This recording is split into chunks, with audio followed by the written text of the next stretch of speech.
কেন করবে? দুর্গা পূজার দিন সবাই নতুন নতুন পোশাক পরে যখন প্যান্ডেলে প্যান্ডেলে ঘুরছে, আমরা অফিসে অফিসে দৌড়চ্ছি। অষ্টমীর দিনে স্যার আমাদের টাকাটা ঢুকবে তো, স্যার আমাদের টাকাটা ঢুকবে তো। কেন? সরকার কি জানেন না যে দুর্গা পূজা খালি এক দলের না? যারা সরকারি কর্মচারী তাদের খালি দুর্গা পূজা না, দুর্গা পূজাটা আমাদেরও।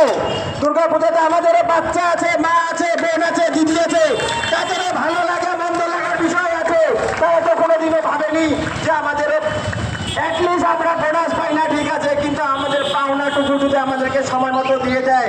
6 মাস পরে একটা অনারিয়াম বের হবে, অর্ডার, সেটাতে অর্ডারে লেখা থাকবে আপনাদের 71 দিনের টাকা ধার্য করা হয়েছে।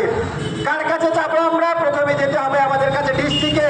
ডিস্ট্রিক্ট বলবে আপনার ব্লক থেকে এখনো এমআর তৈরি হয়নি, এমআর পাঠাবে আবার ট্রেজারিতে, ট্রেজারিতে যেয়ে 15 দিন পরে থাকবে। তারপরে যখন পূজা পেরে গেল, কালী পূজা, দুর্গা পূজা সম্পূর্ণ, তারপরে আমাদের হাতে আসবে টাকা। আমরা কি ভিখারি? আমরা কাজ করি, আমরা কারো দয়ায় থাকি না। আমরা কেন চাইবো? আপনাদের বোঝা দরকার আমাদের টাকাটা আমাদের সময় মতো দিতে। এইসব কিছু দাবি দাওয়া নিয়ে আজকে আমরা পথে নেমেছি। আমরা যে ভিসিটি একটা টিম আছে, আপনারা জানেন ভিএসটি ভিসিটি আমাদের গ্রুপে ভাগ। ভিসিটি যে টিমটা আছে, ভিসিটি যে কেমিক্যালটা ইউজ করে আপনারা ভালোভাবে জানেন, হয়তো অনেকে জানেনও না। টেমিপাস বিটিয়া, এটা কি মারাত্মকজনক কেমিক্যাল, এটা একমাত্র আমরাই জানি। যখন আমরা মাস্ক লাগিয়ে এই স্প্রেটা করি, বাড়ি যাওয়ার পরে আমাদের মাথা ঘোরে, বমি বমি ভাব হয়, আমরা কাকে বলবো? আমরা কাকে বলবো? আমরা আজ অবধি জানি না যে আমরা কোন ডিপার্টমেন্টের লোক। যখন সরকারের আমাদের প্রয়োজন হয়, ব্লক অফিস থেকে একটা অর্ডার ফেলবে, এমজিএনআরএস এর যখন সার্ভেটা হবে তখন বলবে বিবিডিসি করবে। যখন ঘরের লিস্ট বের হবে, সার্ভে কারা করবে? বিবিডিসি করবে। যখন কোনো কিছু প্রকল্প সরকারের, আমরা একটা দুয়ারে সরকারে বসবো, কারা ফর্ম ফিল আপ করবে? বিবিডিসি করবে। সরকার যখন অর্ডার বের করতে পারে আমাদের নামে, তাহলে আমাদের জন্য ভালো কেন ভাবে না? এটা আমার সরকারের কাছে প্রশ্ন। সবার প্রথমে এটা আমার সরকারের কাছে প্রশ্ন। পঞ্চায়েত অফিসে যাবো যখন আমার ডিউটি করতে, প্রধান ধমকি দিবে, সেক্রেটারি ধমকি দিবে, ব্লক অফিসে যাবো বিডিও ধমকি দিবে। আমরা কি সবার ধমক খাওয়ার জন্য কাজে ঢুকেছি? আমাদের কি একটা সম্মান নেই? আমরা কি মাথা উঁচু করে বাঁচতে পারবো না?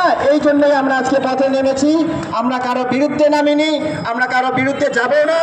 আমাদের সরকার আমাদের জন্য যদি ভালো ভাবে, আমরা সরকারের সঙ্গে সর্বক্ষণ আছি, থাকবো। আমাদের কথা যদি শোনা না হয়, আগামী দিনে আমরা বৃহৎ থেকে বৃহত্তর আন্দোলনে নামবো। এটা আমরা আজকে খোলা মাঠে একদম চ্যালেঞ্জ করে যাচ্ছি আপনাদেরকে। এটা আমাদের মনের কষ্ট, এটা আমাদের রাগ না, এটা আমরা মনের কষ্টে আপনাদেরকে বলছি। আর আমাদের যে ডেলি রিপোর্ট, মা বোনেদের উপর যে 50টা ডেলি রিপোর্ট চাপানো হয়েছে, এটা আপনারা একবার ভাবেন। আপনারা যদি 2 ঘন্টা মোবাইলটা কন্টিনিউ চালান, তাহলে আপনাদের চোখের অবস্থা কি হয়? তাহলে আমাদের মা বোনেদেরকে যে 50টা ডেলি রিপোর্ট আপনারা আপলোড করতে বলেন, তাদের চোখের অবস্থাটা কি হয় একবার আপনি ভাবুন। আমাদেরও কাজ করতে করতে সারাদিনে ক্লান্ত হয়। 50টা হাউস যখন আমরা সার্ভে করি, তারপরে ঘরে যাওয়ার পরে কোনো একটা মানুষ শান্তিভাবে বসতে পারে না। আমাদের মনে একটাই ভয়, যদি আমরা ডেলি রিপোর্ট না ঢুকাই তাহলে কি হবে? আমার অ্যাটেন্ডেন্সটা আজকে নিয়ে যাবে। আমি ফিল্ডে গেছি, তার জন্য লাইভ লোকেশন দিয়ে আমি গ্রুপের ছবি শেয়ার করেছি, আমি ব্লকের ছবি শেয়ার করেছি, ডিস্ট্রিক্টের ছবি শেয়ার করেছি। তাহলে কেন আমার মনে ভয় থাকবে যে আমি রিপোর্ট না ঢুকালে আমার অ্যাটেন্ডেন্সটা আজকে 0 যাবে? এটা সবার প্রথম আপনাদের ভাবা উচিত। 50টা রিপোর্ট একটা মানুষ ডেলি আপলোড করতে পারে না, এটা আপনাদের ভাবা উচিত। আমি আপনাদের কাছে করজোড়ে নিবেদন করবো, এটা নিয়েও আপনারা ভাববেন। এরকম অন্যান্য অনেক কিছু আমাদের দাবি দাবা আছে, সেটা থাকবে। আমার থেকে অনেক ঔষধন যারা আমার সিনিয়র আছে তারা বলবে, কিন্তু আমাদের যেগুলো দাবি দাবা সেগুলো আমরা তুলে ধরছি সকলেই। আমি আপনাদের কাছে একটাই নিবেদন আবেদন করতে চাই, আমরা যে উদ্দেশ্যে এখানে আজকে উপস্থিত হয়েছি, সরকার কর্তৃপক্ষকে এটাই বলবো, আমাদের যাতে উদ্দেশ্যটা আপনারাও সফল করেন। আপনাদের সাথে আমরা আছি, আমাদের সাথে আপনাদের থাকতে হবে। এই বলে আমার বক্তব্য এখানে শেষ করব। ধন্যবাদ। বিবিডিসি ঐক্য জিন্দাবাদ, বিবিডিসি ঐক্য জিন্দাবাদ, বিবিডিসি ঐক্য জিন্দাবাদ, বিবিডিসি ঐক্য জিন্দাবাদ। আমাদের দাবি মানতে হবে, আমাদের দাবি মানতে হবে, আমাদের দাবি মানতে হবে। ধন্যবাদ।